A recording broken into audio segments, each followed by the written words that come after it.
Hey guys, it's Mike Chen. It's October once again, my favorite month of the year. It's my favorite because, well, fall is my favorite season. It's not too hot, it's not too cold, all the blood-sucking spawns of the devil start dying off. And of course, the holiday season kicks off with one of my favorite holidays, Halloween. And every year around this time, I'm working on a couple of ghost videos. And this year, while I was working on that, I came across this really interesting place. And that pretty much looks like the gates to hell. And before we get into that, I just want to give a shout out to the sponsor of today's video, Audible, and we'll talk more about that at the end of the video. Anyway, back to this thing right here.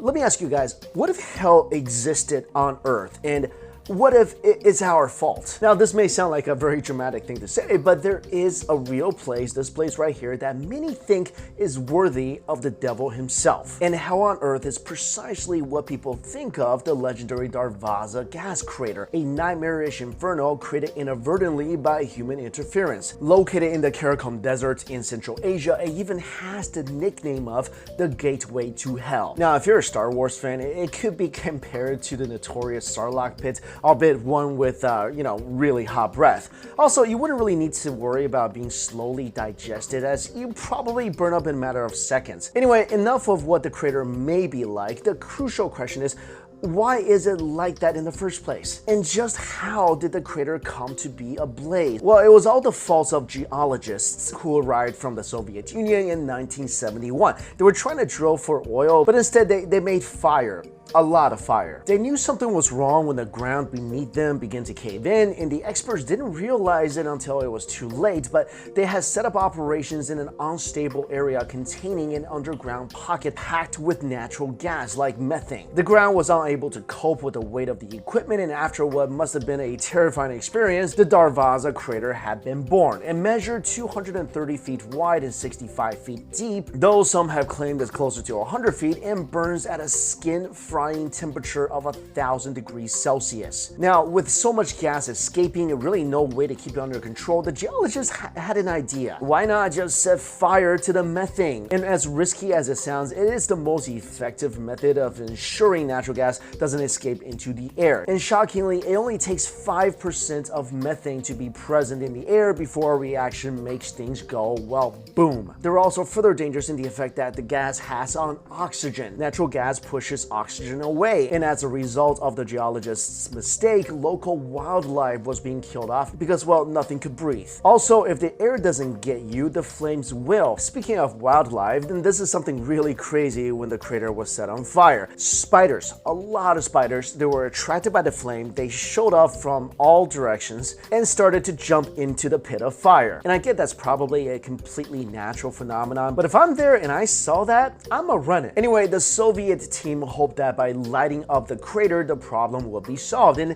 it certainly took care of the gas, but there was one serious problem. There's so much gas, the crater is still on fire today, 50 years later. And it's really tough to know what to do with this unusual local, I guess you can call this an attraction. A recommendation was made to fill it in a few years back, but so far this has not come to anything. In the meantime, tourists start showing up to the crater to check it out, trying to see it without burning their eyebrows off. And what's even more crazy was that back in 2015, a scientist named George Krounos went so far as to be lowered into the depths of the crater in order to collect soil samples. He was attached to ropes, wearing a heat-proof suit, and personally, I don't care if I was wearing that suit that Spock was wearing in Star Trek, I would not go down there. I mean, you got the crazy fire, you got the millions of ghost spiders, I mean, who knows what else is down there. But while it does sound more than a little insane to brave volcanic temperatures just for some dirt, there was serious purpose behind the descent. By studying soil in these extreme situations, Krounos hoped to gain an insight into whether life can exist under flesh-meltingly hot conditions. And a documentary was made of his exploits by the National Geographic Channel.